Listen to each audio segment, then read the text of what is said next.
Guys welcome back to my new vlog. दिन था 26 जनवरी का और शहर तिरंगे के रंग में रंगा हुआ था। रोज की तरह मेरी ब्लैक कॉफी मेरा किचन में इंतजार कर रही थी, तो मैं किचन में गई और फटाफट से अपनी ब्लैक कॉफी बनाई और उसे लेकर मैं पहुंच गई बालकनी में। वहां से मैंने झंडे को लहराते देखा तो मेरे मन में एक सवाल आया, क्या हम सच में आजाद हैं?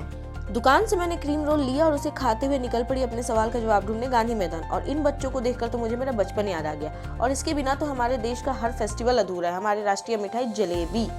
तो कदम ताल करते हुए मैं भी पहुंच गई गांधी मैदान, और जिस ओर सारा काफिला जा रहा था मैं भी उधर ही चल पड़ी। दोस्तों, गणतंत्र दिवस सिर्फ एक तारीख नहीं बल्कि लोकतंत्र को जीने का संकल्प है। यह सिर्फ परेड देखने या छुट्टी मनाने का दिन नहीं है। यह दिन याद दिलाता है कि देश की असली ताकत उसके युवा है। संविधान ने हमें अधिकार दिए हैं, लेकिन उनके साथ जिम्मेदारियां भी दी हैं, सच बोलने की, सही चुनने की और देश को बेहतर बनाने की। जब युवा ईमानदारी, मेहनत और समानता को अपनाते हैं, तब गणतंत्र मजबूत होता है।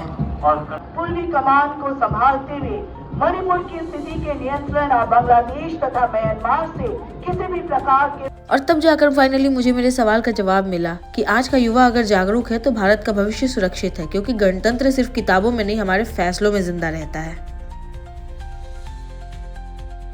और ये देखिए भाई साहब, हम बैग लेके आ गए हैं। बैग लेके आ गए, एंट्री नहीं दे रहे हैं।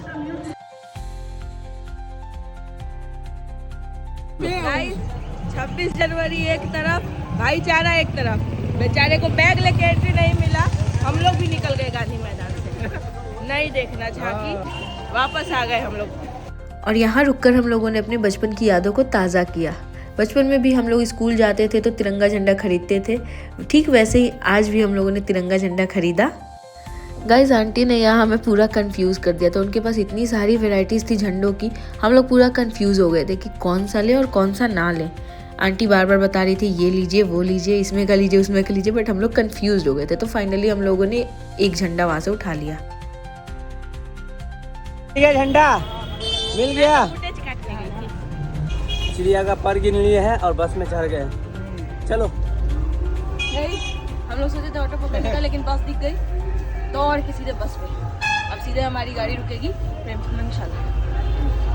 गाइज, हर इंसानों की अपनी एक जगह होती है जहाँ उन्हें सुकून मिलता है, और हम कलाकारों के लिए पटना में प्रेमचंद रंगशाला कुछ वैसा ही है। गाइज, लोग कहते हैं कला से मंजिल नहीं मिलती, लेकिन कलाकार जानता है कि मंजिल वहीं होती है जहाँ इंसान खुद को सच्चे रूप से पा ले। और प्रेमचंद रंगशाला ने हमें हमारे अंदर की छुपी कलाओं के साथ जीना सिखाया है। अब दिनकर गोलंबर आ गया। तो गाइज, यहाँ से बस आगे नहीं जाएगी, तो हमें यहाँ से फिर कदम ताल करके ही अपने मंजिल तक पहुँचना होगा। और यहाँ उतरते मुझे मेरी पसंदीदा चीजों में से एक चीज दिख गई, वो है गुलाब।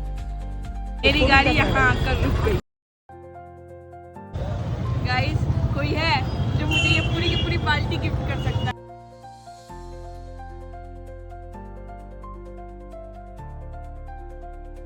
ये दिनकर गोलंबर से अब रंगशाला की तरफ निकल चुके हैं। तो फाइनली हम अपनी मंजिल के पास पहुंच गए, और ये रहा प्रेमचंद रंगशाला का एंट्रेंस, यानी कि मुख्य द्वार। इस गेट से घुसते ही एक अलग पॉजिटिविटी महसूस होती है।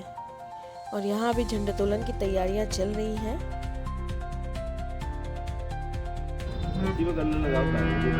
और ये हमारे मुख्य अतिथि आ गए, जिन्हें रंगशाला के झंडोत्तोलन के लिए आमंत्रित किया गया था। तो गाइस, फाइनली वो घड़ी आ गई जब हमारा तिरंगा खुले आसमान में अपने रंगों को बिखेरने जा रहा है। और देखा जाए तो पूरे भारत के लिए सबसे गर्व का पल यही होगा जब उसका तिरंगा खुले आसमान में बिना किसी डर के लहरा रहा हो।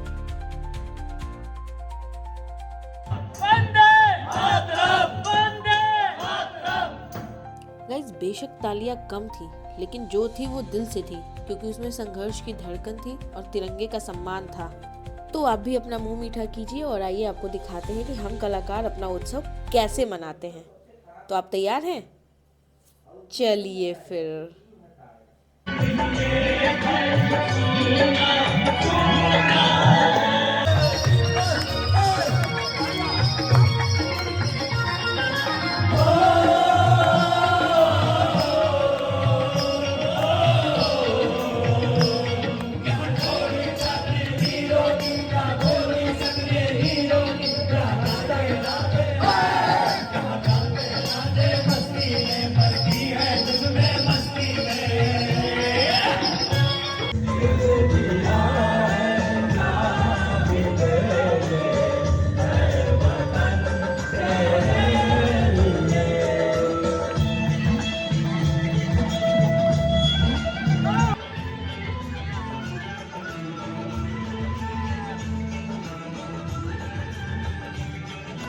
तो आपको हम कलाकारों का सेलिब्रेशन कैसा लगा कमेंट में ज़रूर बताइए।